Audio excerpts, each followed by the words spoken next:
Today on Nabity on Business, we're going to get into, if you run a company, what in the world do you do with the money that you have sitting on the balance sheet?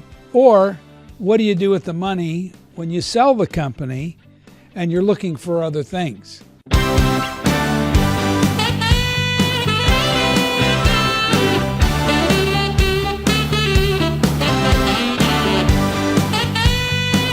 My guest today is Nabity-Jensen from Nabity-Jensen Investment Management. Randy and I have been business partners since the mid-90s, right? Right, yep. And I'm from Omaha. He's from Harlan, Iowa. He drives in every day to go to work. And it's just been awesome having him as a business partner. And we were talking the other day about what should a company do that's sitting on cash. They keep it there because they think they might need to use it to do something, whether it's buying equipment or land or acquisitions. And do you just stick it in a bank and just earn basic bank interest rates, or do you do something a little more sophisticated with it? And then we're going to get into what do you do when you sell the company as well. But Randy, welcome. Can you give us a little bit of idea of how you view how a company should manage the cash that they keep on their financial statement? Sure. Well, we always start with what's the purpose of the money. If it is like an operating line or an operating account that you're going to have to draw on, of course, you're going to have to stay very liquid, very safe. You don't need the volatility. You don't need anything locked up. So, there's pretty good rates on money market. There's good rates on treasuries. Just depends on the time frame mostly on those. If it's a longer purpose, say capital expenditure that's months out, or maybe the balance of an operating account that you're not going to draw down, some of those could be better invested longer term and match those time frames with the time frames of the use of the money. So maybe you could buy a longer term treasury or CD. Or what I see with these clients is a lot of times they're going to say, I might need to buy something. I might need to buy something. And then they store more and more and more money. And then they might do a drawdown, but it's not all of it. Right. They might take 15% to 30% down, and then a year or two later, it's right back up. Yep. If you have somebody that's like that, what do you like to offer as alternatives to basic treasuries? Well, again, everything keys off of the time frame. And if you're talking very short, treasuries are the best short term. Money markets are competitive too if you need daily liquidity, but beyond that, treasuries, CDs are good short term. If you get a little longer term, I'm thinking, in all reality, the money will stick around for 2 to 3 years. Yeah.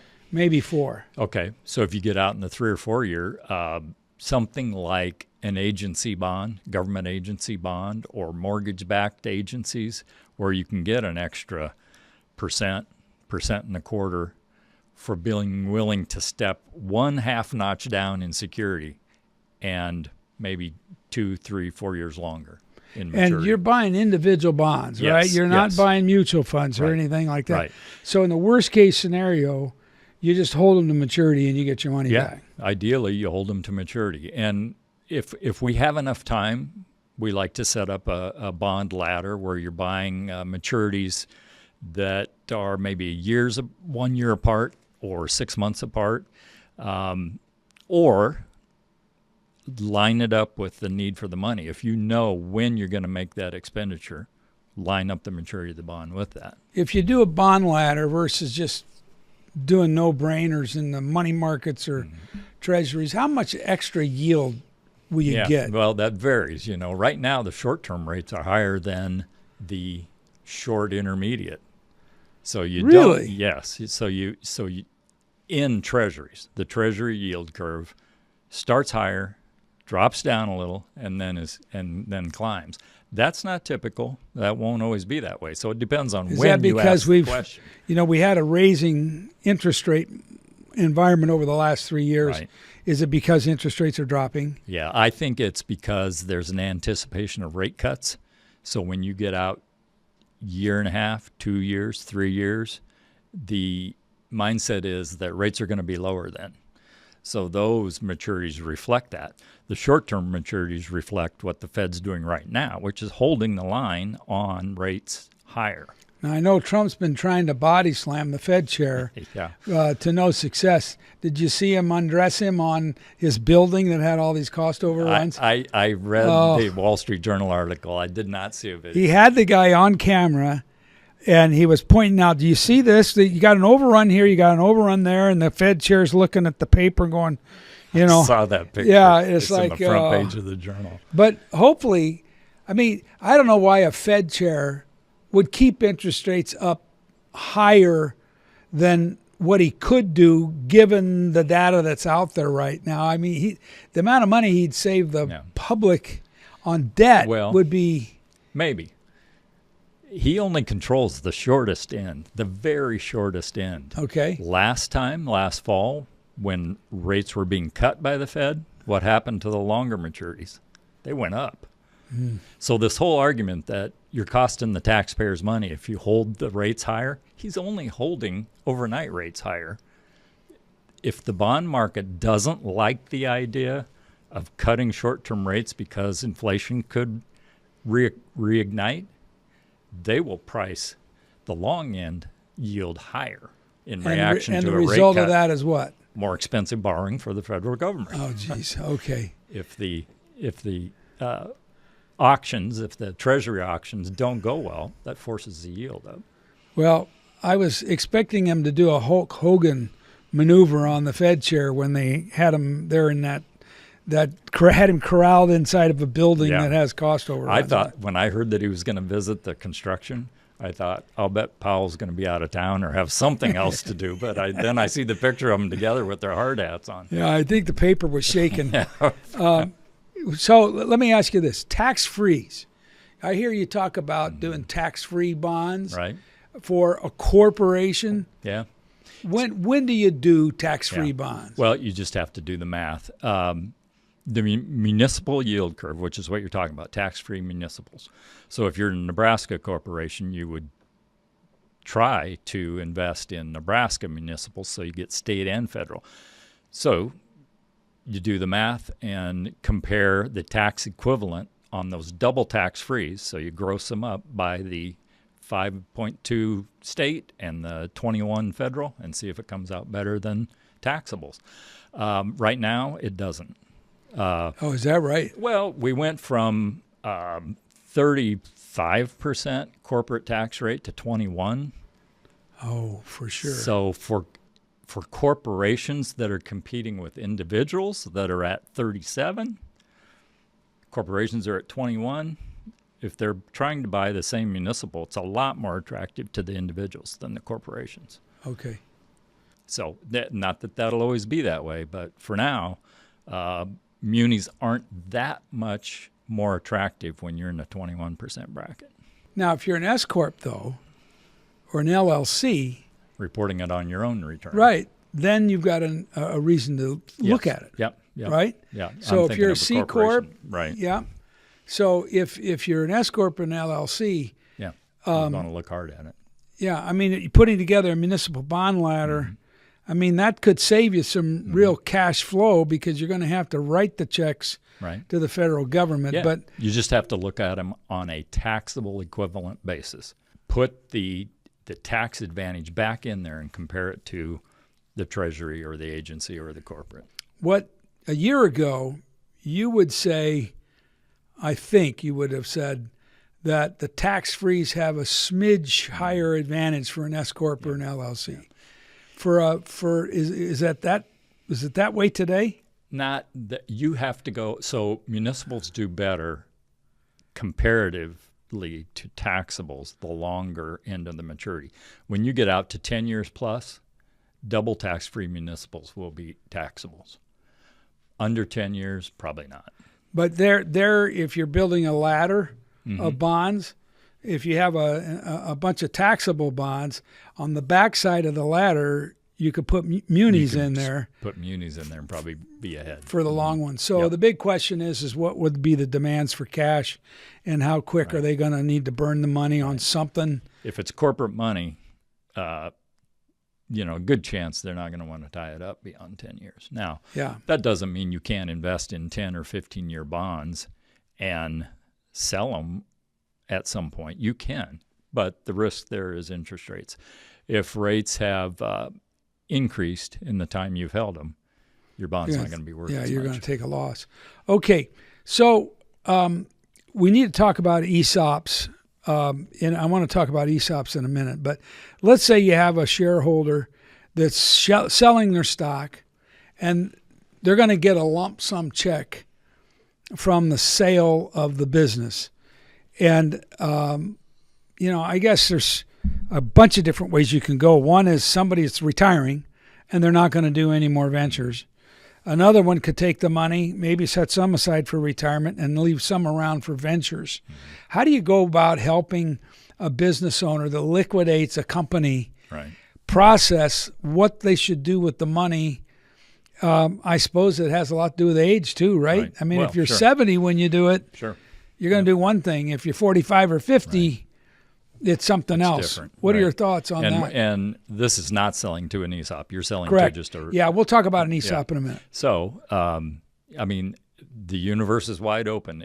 I would suggest first, separate your personal retirement money from money that you may do another venture with.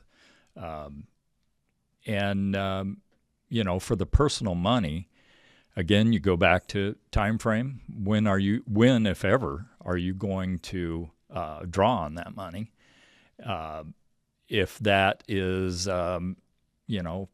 starting immediately, then I'd say you need 3 or 4 years worth of that income produced by a conservative part of the portfolio, a bond into the portfolio. But there's always room, even in later in retirement, because life expectancy is, so long. You have to have equities as part of that picture. So it comes down to try and gauge how much does a portfolio need to produce in income to meet current needs, and how much of it can be set aside for long-term growth to keep up with inflation and life expectancy. So that could be anywhere from 20% bonds to 80% bonds with the. I see with entrepreneurs, it seems like some of them are really good at starting a company, growing it, and selling it. Mm-hmm. Others are using the company to be the cash cow to help them buy real estate projects. And, we've got clients that have a ton of different real estate buildings, apartments, and they get leases and income off of it. And it's kind of an income generating portfolio form. But there's a lot of people that aren't any good at real estate. It's kind of like you got to either have the skills and the talent for it, or you don't. Yeah. But if you're a business guy that likes to reinvest in companies, do you recommend that they, even though that might be true, that they put some of this stuff in a lockbox and invest it for long-term growth, and not put it at risk in business ventures? Take some off the table, park it over here, and leave it alone. Right. Those business ventures are a unique kind of risk. I mean, they're a concentrated risk. And especially if you're active in it, then you've got the business risk besides the concentration. Yes, I think you ought to have a diversified financial portfolio, which is the stock and bond allocation for your personal needs. Whatever amount you're comfortable with, and do the math on what it needs to provide when, and if that's an income stream or if that's growth for the next generation. Great, you can set it up either way. The money that you might use, for ventures is a whole different deal. And real estate, direct real estate investment is usually not passive. You're earning part of that return by the management you have to put into that. Yeah, I suppose it also depends on what sort of a management company you would hire to manage the properties. I don't, how passive can you get at that point? All right, let's talk about ESOPs. If a business owner has a real desire to help his employees build wealth, oftentimes you'll see them sell to an employee stock ownership plan, which is like a big pension or 401k or a profit sharing plan, basically, where they can sell to the ESOP, and the ESOP can borrow the money and have the loans paid down over time. But the business owner, when they get the proceeds, they can reinvest them and escape the capital gain. Right. Why don't you talk about that? And that is a special rule set up for business owners that sell to ESOPs, and if they reinvest in U.S. corporation issue, that can be stock or bond. U.S. corporate. You can buy a bond. Yeah. My as long as it's a corporate bond. And as long as U.S. company corporate bond, yes. Now, the reason we don't usually see that is obviously those bonds have a maturity. And then you eat the tax. And then you eat the tax. So what we've done is put together a portfolio of quality U.S. companies that we can own for the long term, because remember, if you trade in that account at all, you trigger a tax. So we try to put together portfolios of S&P-like blue chip companies that we can plan to own for 20 years. Doesn't always work out that way. Companies get bought. You get your cash proceeds from an involuntary no portfolio just stays stale. Right. You gotta, it doesn't stay stagnant. But if you have a dollar's worth of capital gain and you can not have to pay it, but then maybe you have to take 10 cents in 1 year and 5 cents in another, and you spread that capital gain out over 10 or 15 years. Sure. You're way money ahead. Especially if you can build a portfolio of like S&P 500 type stocks to do it with. The bluest blue chips, and dividends can be a great play in that, because you're buying a perpetual equity asset, but it can generate an income stream. Of course, that's taxable income stream, but you don't have to sell and trigger gains tax to get those dividends. Okay, so I'm going to ask you kind of a tough question. What are some of the big mistakes you see people make with money that they sell? If they sell a company and they get the cash, what are some of the mistakes that you've seen out there that if people had to do it over again, you'd say you should have done it different? Yeah, and that's not unique to business owners. I mean, anybody that comes into a large amount of money. I would say an advisor that would stuff them into annuities. Yeah, Right? Yep. Something like that. Yeah. And, I can see why people gravitate that way, some people, because it sounds great. The bad part is there's usually a lot of strings attached, and many times there's extra expense that you don't need. And most of the features of an annuity can be replicated well with a brokerage account, with stocks and bonds. So yeah, we do not recommend annuities for that, for retirement money. Well, the big selling point is, A, you got all this tax deferred interest. You won't pay any taxes while it's accumulating, and then you'll just pay taxes when it comes out on the other side. Yeah. And then you got ordinary income tax at that point when it comes out. Yeah. One of the things I've heard you do and watched you do is you invest the dollars for long-term capital gain. Yes. And then you make sure that not in any 1 year there's just a massive tax bill. You can sell off a little bit and make gains, pay gains along the way. Yes. But you can hold a lot of it and not pay any taxable gain because you haven't sold anything. Right.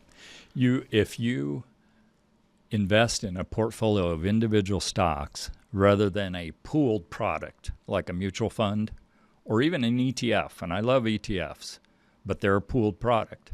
So if you have a large cap growth ETF and you've held it for 3 years, you're probably never going to get the ability to trim or rebalance or exchange that without triggering the gains tax. With a portfolio of individual stocks in place of that large cap ETF, you may have 30, 35, 40 stocks, and you can harvest losses to offset gains. You can manage it tax efficiently, with the majority of it never turning over and never causing a gain. And ultimately, in the end, the step up in basis. Okay, last question for you. Now that we've got the big, beautiful bill and we've got tariffs that Trump is hoping is going to pay most of the bills for the United States, what do you think the attitude is going to be like with the stock market overall? I mean, and I guess compare it to what it might have looked and felt like under the Biden administration versus what Trump's doing now. Yeah. Well, the market speaks for itself. I mean, once we got past April and the shock, which was probably intentional, but the shock of the high rates on tariffs, 30, 40 different countries, yes. Once we got past that, the market actually is getting very comfortable with the idea, especially if tariffs are in the teens. The market's comfortable with that. The disruption was the concern, and I think that's mostly in the rearview mirror. So the market has spoken. I think what are we up so far this year? We're up about 8% on the S&P 500, and that's after being down from February through mid-April. We were down 20%, basically 19-some%. So now we're back to positive 8. That's been quite a recovery, but the market likes what's going on. The tax bill is more probably responsible for the optimism than the tariffs, but having the tariffs kind of in the rearview mirror helps. I looked at the Wall Street Journal, came out with a poll the last couple of days, and Trump's approval rating has shot up dramatically in their poll. And I think that's largely because of the tariff being resolved. I think about how Elon Musk and Doge got in there and found all of this savings and all this fat and corruption. And then Elon got all ticked off because the big, beautiful bill didn't have all the things in there that he wanted in there, and he kind of went off the reservation.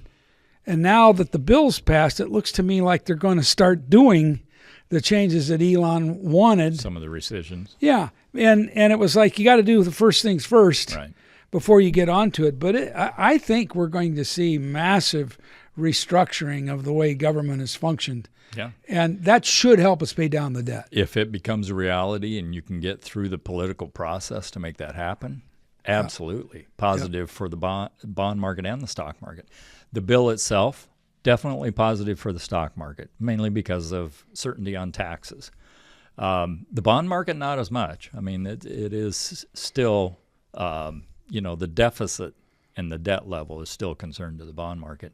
And so you watch the Treasury auctions and see how well they're selling. Well, I hope today we gave you a little bit of insight on the mindset you need to have when you look at managing the cash that you have inside the corporation, and also what you need to be thinking about if you sell the company and transition out.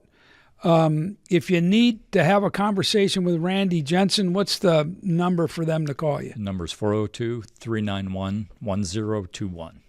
And that's Nabity-Jensen Investment Management. And always, if you need to talk to me about anything that you've got going on business-wise from a planning and a transition and estate planning standpoint, feel free to give me a call as well, 402-391-0222. Hope you enjoyed this segment, and we'll have a lot more for you as we keep going.